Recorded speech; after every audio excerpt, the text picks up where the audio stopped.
Okay, so yesterday we looked at the graph of sine of theta or sine of x, and we discovered that it was a sine wave that looked something like this.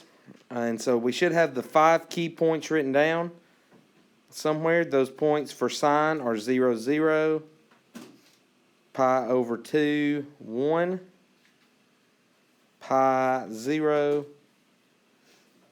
3 pi over 2, negative 1, and 2 pi 0. Now we're going to start doing transformations to this graph. So in order to make it a little bit quicker, we want to do some of this with our graphing calculator.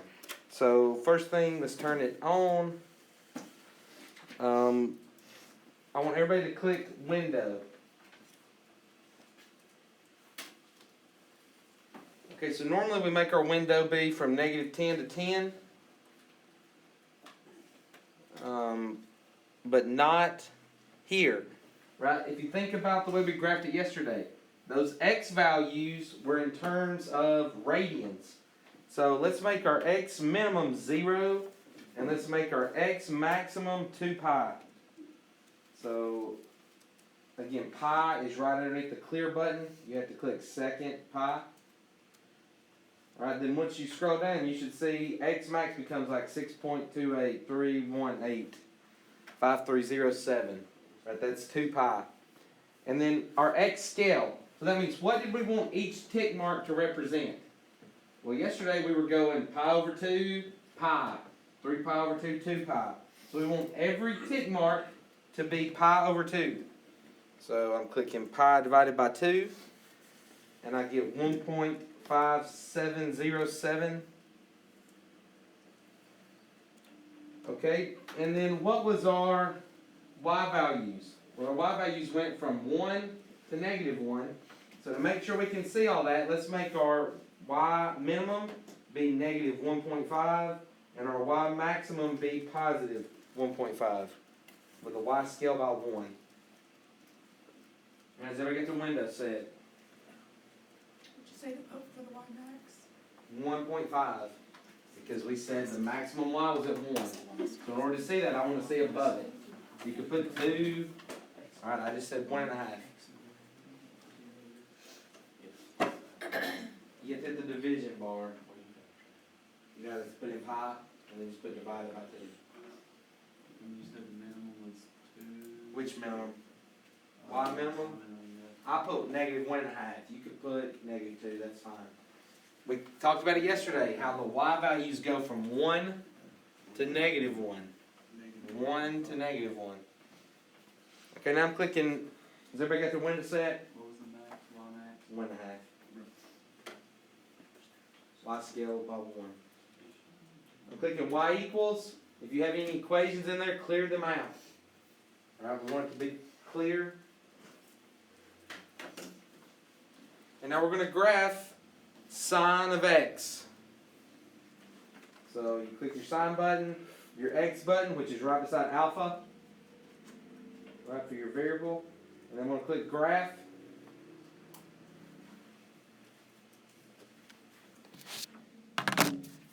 And so using my scales that I used, I got a graph that looked something like this. Right, very similar to that window there.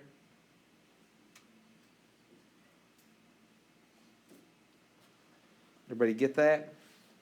Now we talked about how this was cyclical, that this was just one portion of the graph, but I could see more by changing the window. Right? If I want to see more of these iterations up and down, I need to expand my x values out. So we're going to go back to window. Alright, so how many full cycles do they have on there? There's 1 cycle, 2 cycles, 3 cycles. So what would I need to make my window in order to make it look like this? 1 cycle was from what? From 0 to 2 pi. Completes 1 full cycle. So if I want to see another cycle on the right side, I need to go all the way up to 4 pi. So if we go back in our window, let's make the x max be 4 pi. Let's keep the x scale the same. It's still every pi over 2. We have that happening. And now let's go to the x minimum. So if I want another cycle to happen to the left side of the y-axis, what do I need my x minimum to be? Negative 2 pi. Yes. Because I'm basically going around the unit circle the opposite direction. Right? If I graph it, my graph should look like that one underneath it.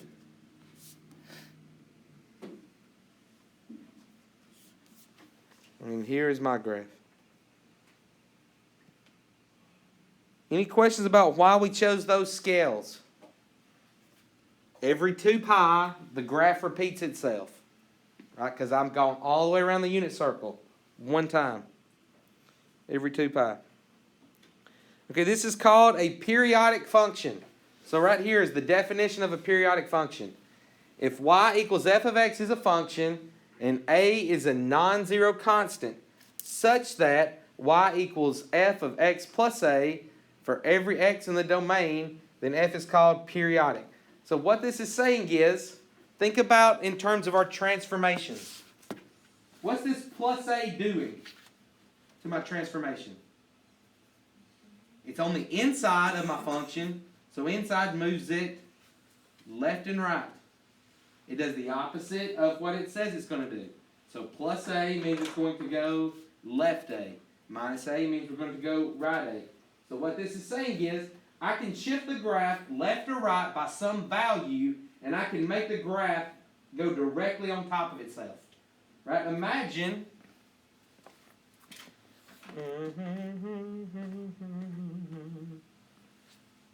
Trying to think if I could do it with my iPad, but I don't think I can. Imagine if I took this graph and I could cut it apart.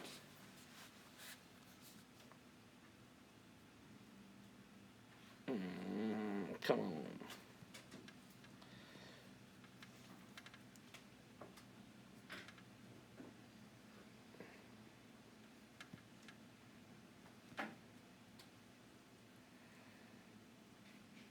Yeah, that's not going to work.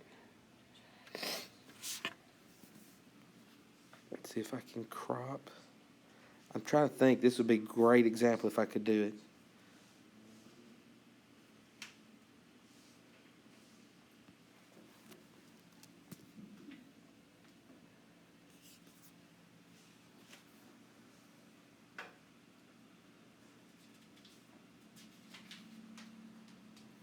I may not can though.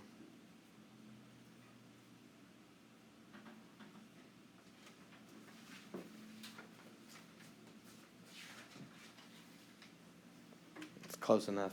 So you see how this is one full cycle of my sine function.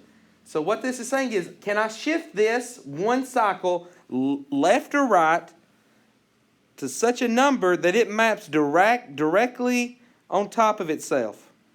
So I can move it over, and the graph still looks the exact same. So imagine I'm dragging that entire graph to the left, right? Well, the graph still looks exactly like it would have. So that's what makes it periodic, because I can shide left. I can shide. What is shide? That's not a word. I can shift left or right. I guess I was combining. Lord help me. I guess I was combining shift and slide. Boy, my words are not coming easily today. Okay, the smallest such positive constant, a, is the period of the function. So what they're saying is the smallest value that I can shift left or right and make it map on top of itself is the period. So the period is basically how long does it take for the graph to repeat itself. Because like if the graph was here, I could shift it right here. That's the smallest value I can shift it to make it be on top of itself. But I could also shift it 4 pi. Or 6 pi, right? Or 8 pi. But it's still, to find the period, we want the smallest shift possible that maps directly on top of itself. But this time, we want to use the table to the right to graph the function y equals 2 times sine x. So what's different here from my parent function? What is my parent function? Y equals sine x. What makes this function different than sine x? It's being multiplied by 2. Is that on the inside or the outside? This is outside, right? Inside would look like it would be in here, right? 2x. So this is outside. Outside affects the y's. So we would multiply the y's by 2. So what kind of transformation would this be called? Well, in 112, or when we were in Algebra 3, part of Precal, we called this a vertical stretch. I'm stretching the graph vertically by 2. So essentially all that's going to happen, I'm going to take all of my old y values. So what are the old y values? They would be 0, 1, 0, negative 1. That's a misprint. 0. And now if I multiply all of those by 2, I should get 0, 2, 0, negative 2, 0. Right? I've stretched the graph vertically by 2. And you can see here, if you put that in your graphing calculator, let's just go ahead and do that. Let's click y equals. Let's keep sine of x in. And let's put in a new function called 2 times sine of x. So I'm going 2 sine x, graphing it. So now on our graphs, the red graph goes off of the grid, right, where I can't see all of it. Why can I not see all of it? The window's not big enough. Specifically, my y's are not big enough. What is my y maximum and my y minimum? 1.5 and negative 1.5. And I need to go all the way so I can see 2 and negative 2. So we need to change the window. So I'm going to make my y minimum negative 2.5, my y maximum positive 2.5.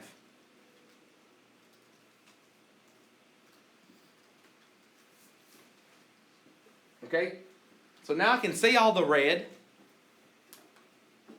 But now why does my graph not look like their graph? What's different? They don't have as many X tick marks. Okay? How many cycles are done here on this graph? 2. How many cycles are on our window? 3, right? We've got 2 on the right side of the x-axis, or the right side of the y-axis, and they only have 1 on the right side of the y-axis. So how could I change that if I go into my window? What do I need to change? X max is 2 pi, X min is negative 2 pi. Right, my x maximum needs to be 2 pi because I just need 1 cycle instead of 4 pi. So I can change that, graph it. Mine didn't save when I did it. There it goes. And now, after those changes to the window, I can make my graph match up with their graph. So hopefully by adjusting this window, you're able to see how we can manipulate windows and how these graphs are working. I think it gives us a better understanding when we do it with our graphing calculator. Okay, in trig, when we're dealing with these periodic sine waves, when we have a vertical stretch, or what we think of as a vertical stretch, that's called a change in amplitude. Okay, have you heard the word amplitude before? Yeah, mainly talking about what? Like, where do you hear amplitude? In a movie? Yes. Yes. Think about it with sound waves, with the amplitude of your volume, all right? It's get it too loud. So when I'm changing the amplitude, I'm changing the height of the sound waves. I'm making them taller, I'm making their highs be higher, and I'm making their lows be lower, right? That's the amplitude change. So the way we can find the amplitude is we can take the maximum y value, subtract the minimum y value, divide by 2, and then take the absolute value of that. that means the amplitude is always positive. Amplitude can never be negative, so you may want note of that. Amplitude is always positive. Kind of like before, remember how we had vertical stretches and compressions, and we also had reflections. Remember I told you the negative in front does something different. It's the same idea here. If there's a negative out front, that's not part of my amplitude. So we're always looking at the absolute value. It says you can think about the amplitude as the distance from the center of the wave to the crest or the mountaintop, that's what crest means, or the trough of the wave. That would be the valley, right, the low point of the wave. So the distance from the center to the top is 2, or the distance from the center to the bottom is 2. That's the amplitude, and right here's the formula to find it. So in this problem, what is my maximum y value? It's 2 minus, what's my minimum y value? Negative 2. So 2 minus negative 2, that's 2 plus 2, is 4. 4 divided by 2 is 2. Absolute value is 2. So it says here, use our last example to find the amplitude for sine and 2 sine of x. So I already found the amplitude here. For y equals 2 sine of x, the amplitude was 2. All right, what's the amplitude for y equals sine of x? So sine of x would be this wave, right, our original wave. What's its amplitude?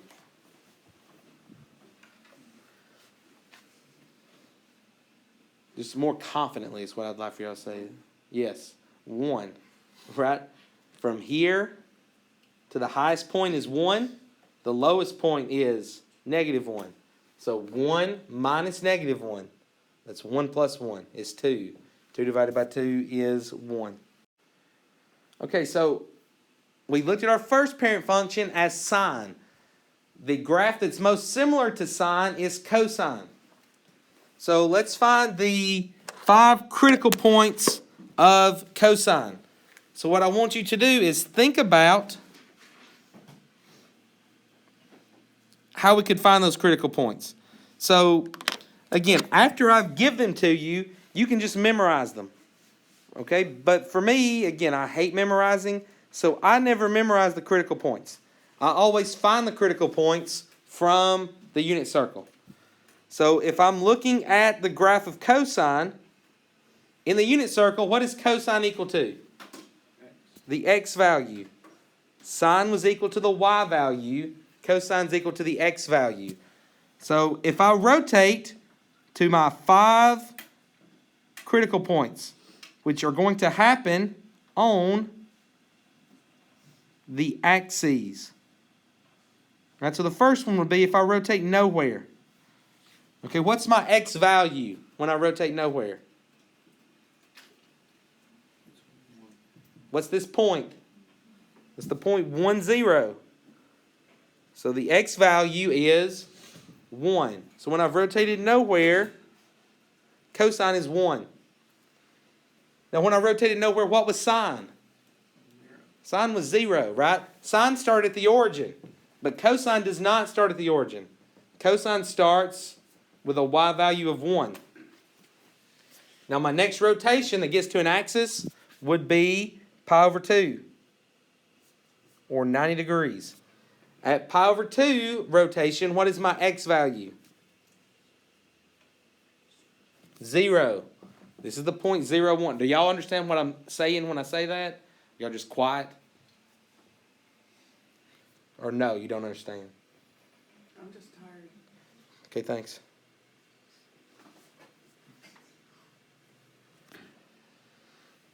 What's my next rotation? It would be a rotation of pi radians.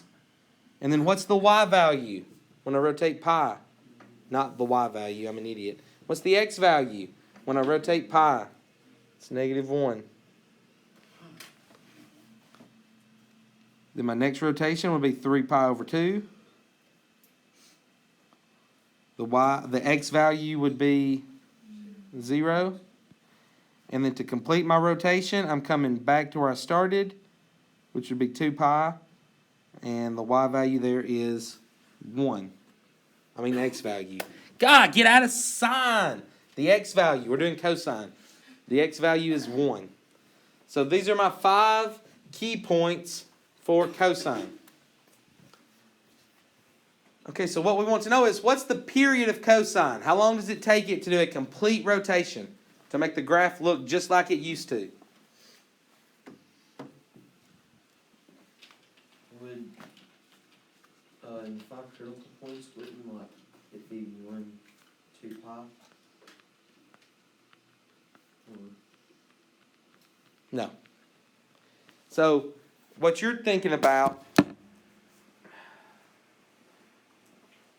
you're thinking because cosine is the x value, 1 has to be listed first. Is that what you're thinking? Okay. No, because if you go that route, then 1 would happen twice. And you would no longer have a function. So the way that we really think about it, we explained it yesterday. I want to make this a function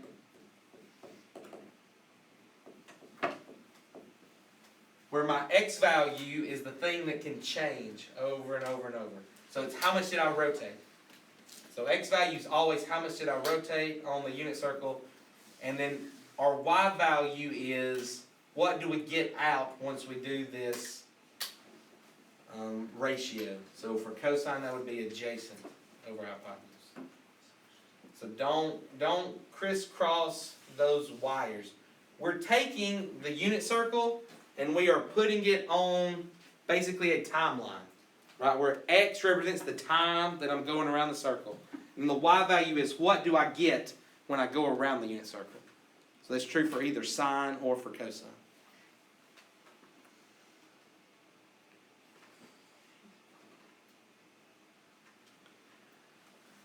So the second part of this question is, what's the period of cosine? How long did it take it to do a full rotation?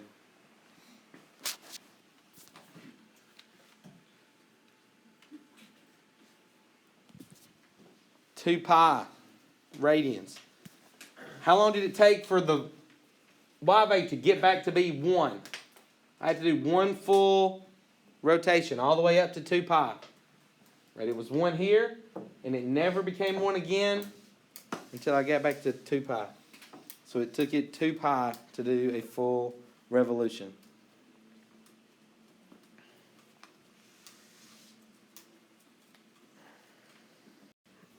Okay, so if I look back, we talked about it takes 2 pi for it to do a full cycle. We want to look at the graph of y equals negative 3 cosine x to the right. So how does the graph of y equals negative 3 cosine x compare to the original graph of y equals cosine x? So if I look at this here, they have graphed both of them for me. So which one of these is the original cosine graph? Think about our critical points. Our critical points should be at 0, 1, pi over 2, 0, pi negative 1, 3 pi over 2, 0, 2 pi 1. So the bolded graph here is my original cosine graph. That's my parent function. Now what is different about the other graph, which is negative 3 cosine x?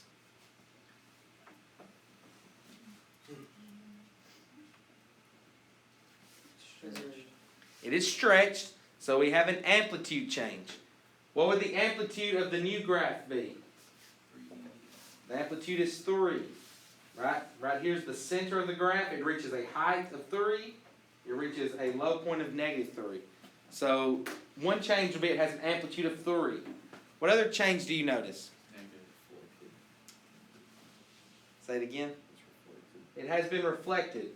What used to be a peak, a mountaintop, has now became a valley. And what used to be a valley has now became a mountaintop. I have reflected the graph over the x-axis. Or I have changed the sign of all the y's, right? Because I'm on the outside. It works just like our parent functions did in 112 or in Algebra 3. We're going to go over our main transformations with only those 2 parent functions. Okay, we like doing sine and cosine together because their graphs are so similar. we'll see in a later section, we're going to look at the other 4 trig functions and their parent graphs.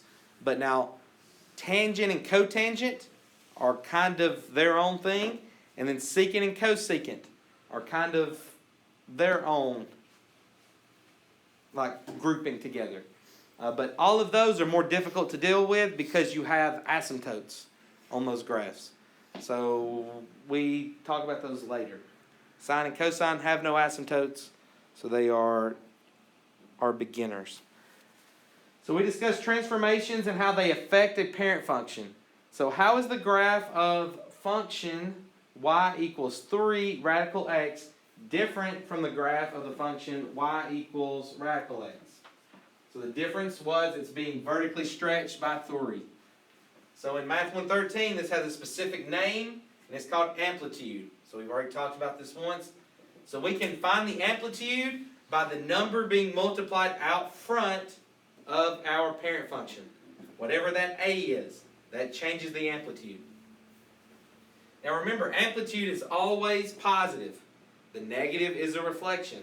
So amplitude is always positive. So we want to know, look at these two. What is the amplitude for y equals 5 cosine x? What would the amplitude be? 5. Right? This is the amplitude. 5. What about this example? What would the amplitude be? It'd be positive 2/3. Right? Amplitude can never be negative. So we would take the absolute value. So right here I have an amplitude of 5. Here I have an amplitude of 2/3. Any questions there about amplitude? In section 2.3, we discussed a horizontal transformation for a function. So if you look at y equals radical x, if we add or subtract c inside, then I'm shifting the graph horizontally or left to right. And it does the opposite of what it looks like it should do. So a -2 on the inside is going to shift the graph right 2 units. A +5 inside, this is going to shift the graph left 5 units. Okay? Does everybody remember that? Any questions about those transformations? Now in Math 113, this has a specific name when you deal with a trigonometric function. It's called a phase shift. So what used to be called a horizontal shift, we are going to call that a phase shift. So you may want to make note of that so you can know, okay, I know I'm used to calling it a horizontal shift, but now it's just a phase shift. And it works exactly like it did in Algebra 3.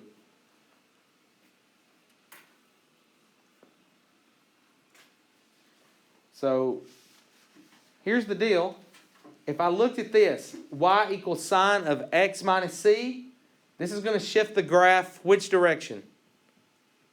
Right, c. So the phase shift here is c, because I'm going right c. All right. What if I had the opposite? What if I had y equals sine of x plus c?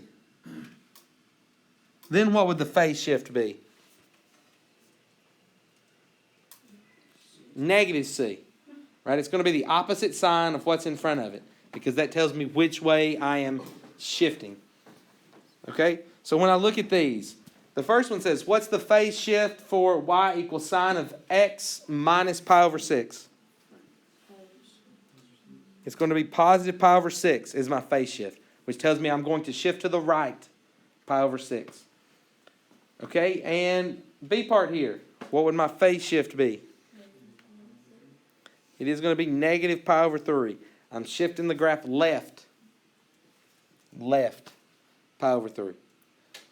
So what we're going to do to start with, we're going to graph and state the 5 key points for y equals sine of x minus pi over 4. So this may be where you want to use your graph paper that I handed out yesterday. We're going to graph, you see here on theirs, they graph the original, and then they graph their new one. Either way, I'm going to take a picture of the graph paper. I'll show you how I would do this problem.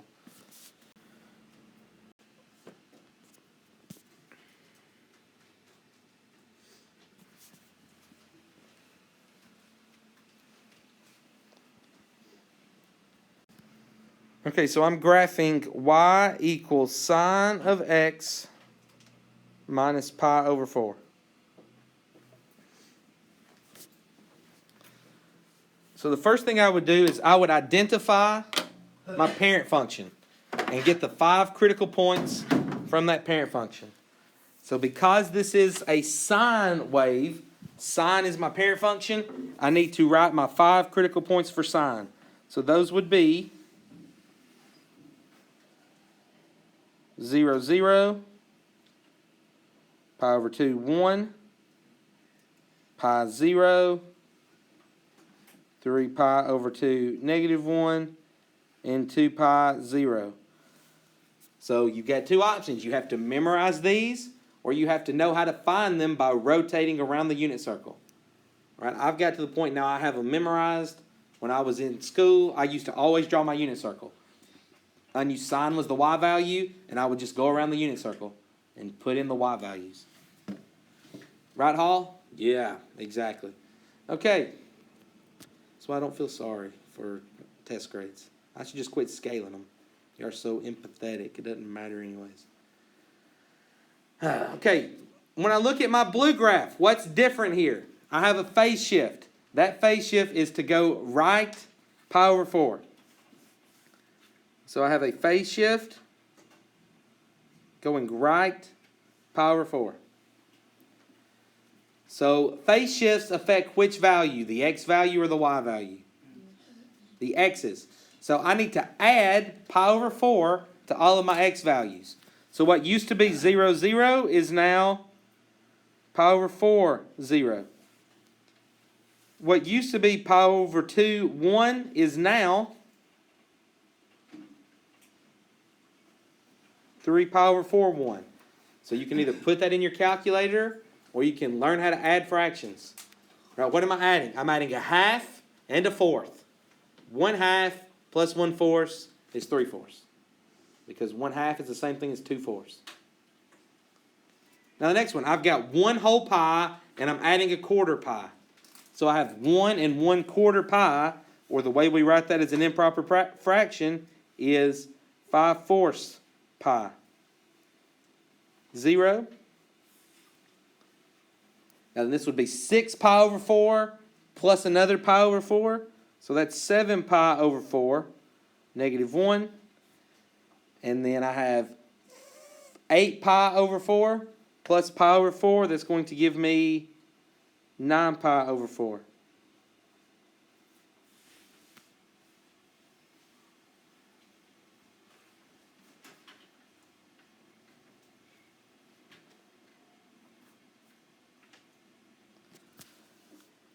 Okay, so I'm going to keep these tick marks meaning the same thing. This is pi over 2, pi, 3 pi over 2, and 2 pi.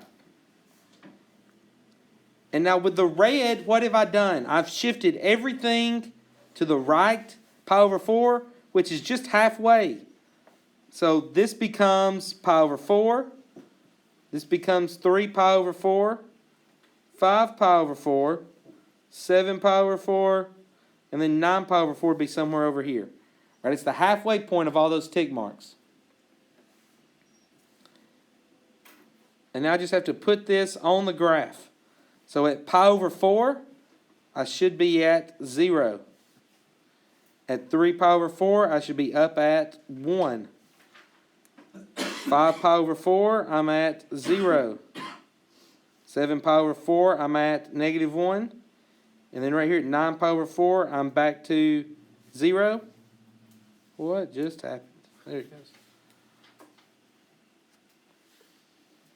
Okay, now the next part, what I've learned over my years is some people can do this and some can't.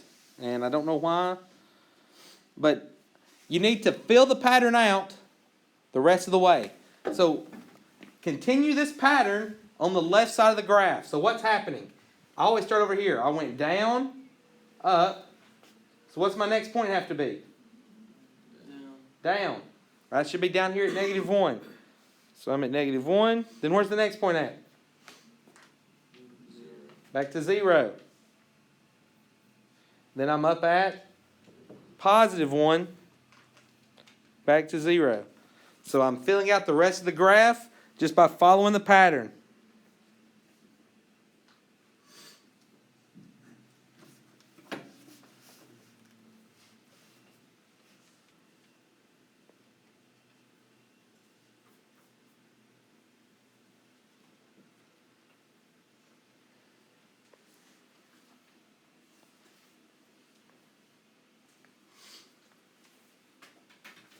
That'll be my graph. Okay, some people may want to have both graphs. So if you want to have your original sign on there too, you can. My original sign will look like this.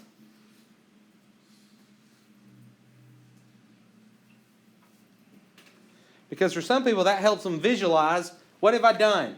Well, the red graph, I've literally shifted the graph right by pi over 4 in all places.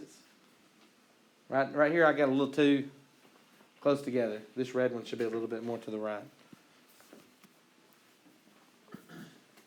Okay, so here it tells me to graph and state the 5 key points for y equals cosine of x plus pi over 6. So because I'm graphing cosine, I need my 5 critical points for cosine. Those would be 0, 1, pi over 2, 0, pi negative 1. Yep. That's it.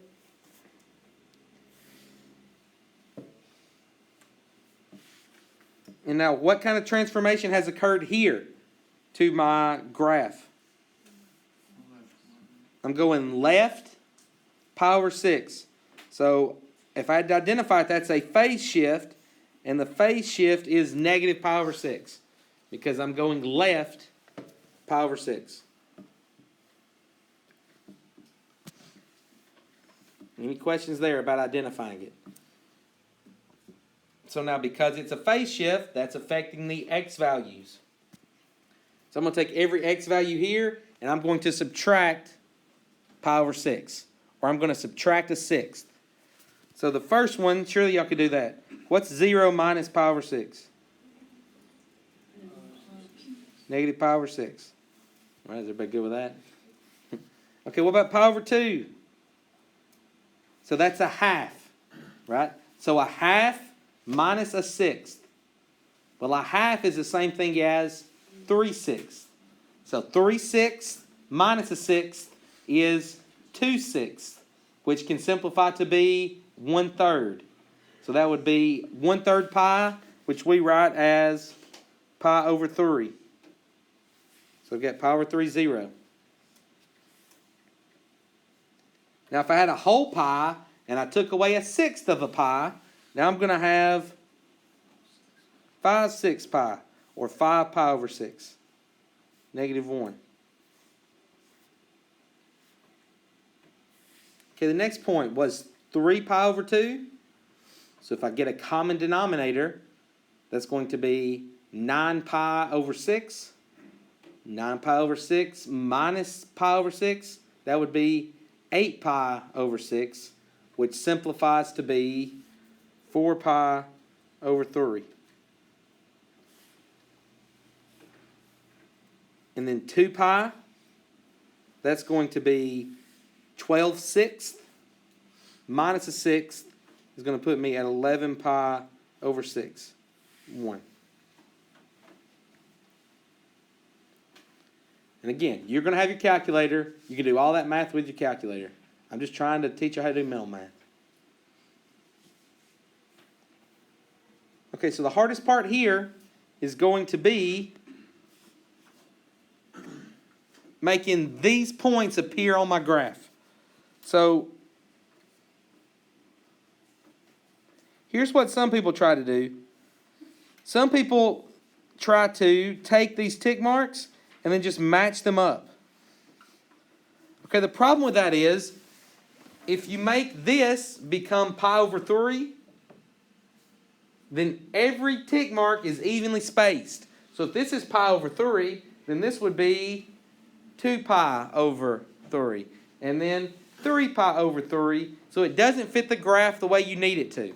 So what we have to do, let me take a picture of y'all's graph because, okay, so with your guys' graph like this, these tick marks, I'm still going to keep them as the same. This is pi over 2, pi, 3 pi over 2, and 2 pi.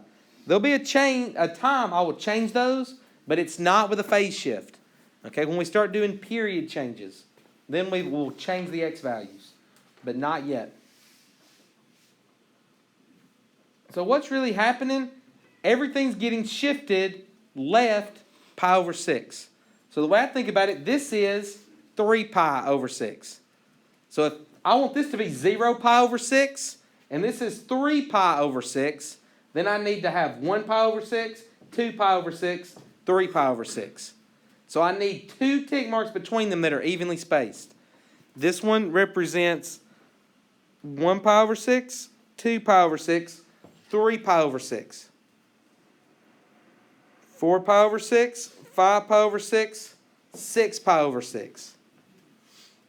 You're following how I'm doing that? I basically made this a common denominator with the 6 over there. So pi over 2 became 3 pi over 6. So I'm getting 2 tick marks all the way through here. Okay, so now where is my graph happening at? Well, if I'm at pi over 3, this would be pi over 6. This would be 2 pi over 6, which is pi over 3. So my graphs are happening at the second tick mark all the way through. This would be pi over 3. This is 3 pi over 6, 4 pi over 6, 5 pi over 6. So at 5 pi over 6, I'm at -1. Then I've got 6 pi over 6, 7 pi over 6, 8 pi over 6, which is 4 pi over 3. I'm at 0. So once you get it going, I can say I'm at the second green tick mark all the way through. So the next one will be up here at 1. And then I'll just follow the pattern. It'll be up at 1, 0, -1, 0.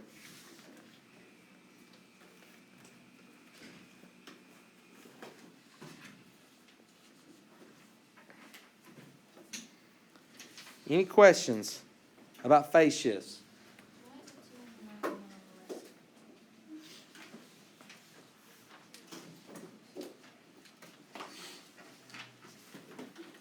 I say it again.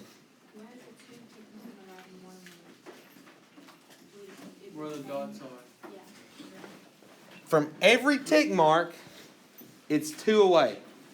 Tick mark, if I'm going right, I'm 2 away. If I come left, it's 1 away.